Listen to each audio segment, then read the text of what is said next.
네, 시선 집중의 대미를 장식하는 비컨 뉴스 시간입니다. 이종훈 작가 모셨습니다. 어서 오세요. 안녕하세요. 네, 날로 패션이 화려해지고 있습니다. 네. 자, 오늘 첫 번째 뉴스는 뭡니까? 네, 10월 항쟁 이렇게 뽑아봤습니다. 10월 항쟁. 참고로 오늘 40주년이 된 부마 민주항쟁과는 아무런 관련이 없습니다. 1도 상관이 없습니다. 그러면 10월 항쟁이 또 역사적으로 있나요? 어제 이 시간에 제가 일베 같은 극우 사이트에서 예. 10월 3일 개천절 집회를 13항쟁이라고 부르자 이런 예. 이야기를 하고 있다 이런 말씀을 드렸잖아요. 그거 말씀하시는 거예요? 이제는 자유한국당이 예. 10월 항쟁이라는 표현을 공식적으로 사용하고 있습니다. 네. 나경원 원내대표의 어제 발언 한번 들어보시죠. 10월 항쟁은 지금부터 시작입니다. 이 정말 틀려먹은 정권의 폭주를 막아 세워야 한다는 절박한 심정과 애국심으로 시작된 것이 10월 항쟁입니다.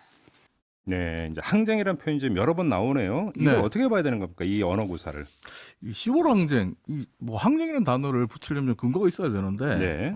방금 들으신 말은 어제 자유한국당의 국정감사 중간 점검회의에서 나경원 원내대표가 한 말입니다. 네. 그런데 이 회의 영상을 다 봤지만 나 원내대표가 왜 항쟁이라고 하는지 근거를 밝힌 건 없어요. 지금 그 보수 야권 일각에서는 이거를 이제 뭐냐 국민 저항권 발동 이렇게 이제 그러니까 주장을 네. 하더라고요. 네. 이걸 이제 국민 저항권으로 그러니까 발동으로 본다면 항쟁이라는 표현을 할 수 있는 거죠. 네. 그런 근데, 시각에서는.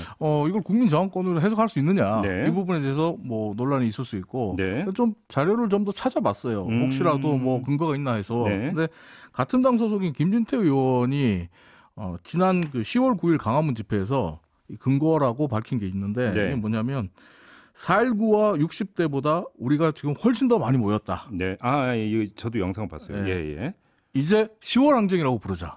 예. 그러니까 강화문 집회 때 4.19 혁명과 60 민주항쟁 때보다 더 많은 사람들이 모였는지는 모르겠습니다. 네.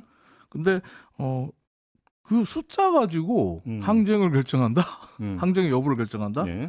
이것도 좀 논리적으로 좀 빈약한 느낌이고 네. 또 이런 논리로 4.19 혁명과 60 민주항쟁을 끌어다 쓰는 게 옳은지도 좀 잘 모르겠어요. 네. 그러니까 참고로 역사책에는 10월 항쟁이라는 기록이 있습니다.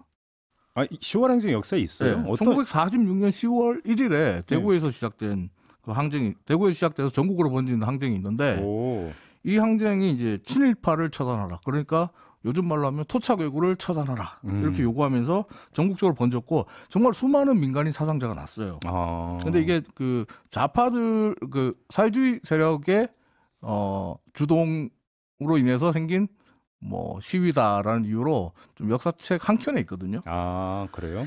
그래서 이 10월 항쟁의 뜻을 과연 자유한국당이 알고 10월 항쟁을 이야기하냐라는 이야기들이 SNS에 좀 올라오고 있고 네. 트위터에 눈에 띄는 걸 하나가 있었습니다. 네. 이러다가 정권 바뀌면 국정교과서 재추진하고 강화문 집회를 10월 항쟁이라는 이름으로 민주화운동으로 바꿀지도 모르겠다. 예. 평가는 우리 애청자 여러분들한테 네. 맡기겠습니다. 다음으로 넘어가죠.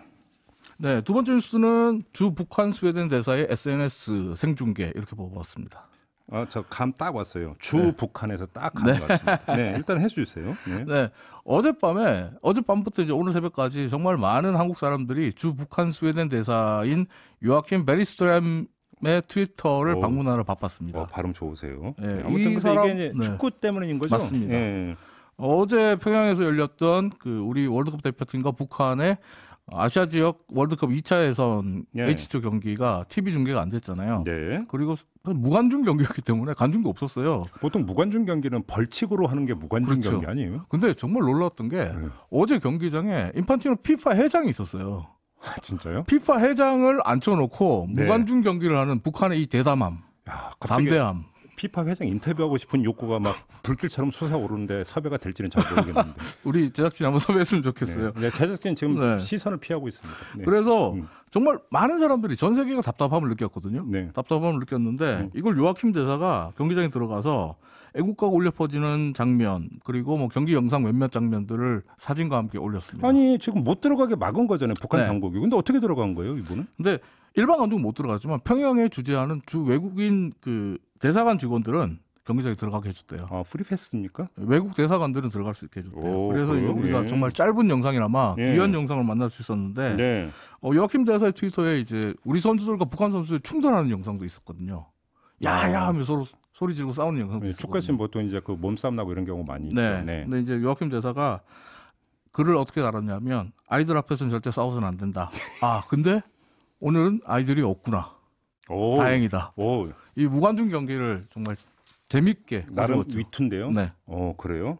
그러니까 어쨌든 요아킴 베리스트램 제가 볼 때는 한국 축구를 위해서 큰 일을 했다. 네. 이런 생각입니다. 우리 또 이종훈 작가는 또 스포츠 평론도 하시는데 네. 아무튼 승점 1점은 획득을 한 거 아닙니까? 했죠. 그래서 이제 우리가 승점 7점이 되면서 네. H조 1위 자리를 유지하게 됐습니다. 북한이 그래요? 이제 H조 승점 7점, 승점은 같아요. 근데 골득실에서 밀려서 네. 북한이 2위. 네. 한국과 북한이 지금 조 1, 2위를 달리고 있는데 북한이 내년에 한국에 서울에 와서 경기를 할 때 과연 우리가 어떻게 대해줘야 되는지. 그럼 만원 관중으로 따뜻하게 대해줘야죠. 그래서 일부에서는 뭐 당한 대로 갚아주자는 얘기도 있는데 그러면 또 너무 우리가 속 좁아 보이니까. 그렇죠. 우리 좀 크게 안아주는 모습이었습니다. 그러니까 만원 관중으로 따뜻하게 품고 네. 그냥 경기에서 이기면 돼요. 그렇죠. 경기에서 이기면 그래서 되고. 승점 3점 획득하면 되는 거 아니겠습니까? 저는 오늘 이 이야기를 하다 보니까 개인적으로 인판티노 피파 회장이 시선 집중에 출연하는 모습 꼭 보고 싶습니다. 이종훈 작가께서 대신 섭외 한번 다. 섭외요. 서한은 제가 보내볼게요. 수고하셨어요. 감사합니다. 이종훈 작가였습니다. 이슈의 핵심을 꿰뚫는 예리한 시선, 믿고 듣는 진품 시사, 김종배 시선 집중.